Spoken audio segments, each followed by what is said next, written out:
বিয়ের হুকুম করেছেন। আমরা এখন কোন কোন মেয়েদেরকে বিয়ে করব?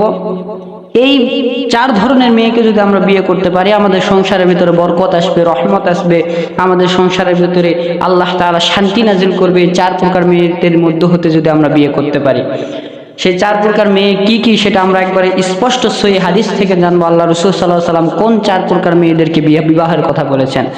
তো আবু হুরায়রা রাদিয়াল্লাহু তাআলা থেকে হাদিসটা বর্ণনা করা হয়েছে। বুখারী শরীফের ভিতরে এই হাদিসটা আছে, মুসলিম শরীফের ভিতরে আছে, আবার মিশকাত শরীফের ভিতরে আল্লাহ রাসূল সাল্লাল্লাহু আলাইহি ওয়াসাল্লাম বর্ণনা করেছেন।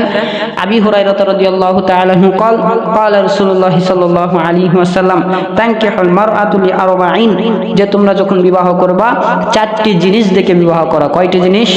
4টি জিনিস দেখে তোমরা বিবাহ বন্ধনে আবদ্ধ হও।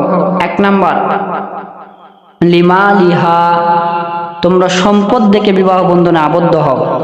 দেখবা যেই নারীর সম্পদ বেশি সেই নারীকে তোমরা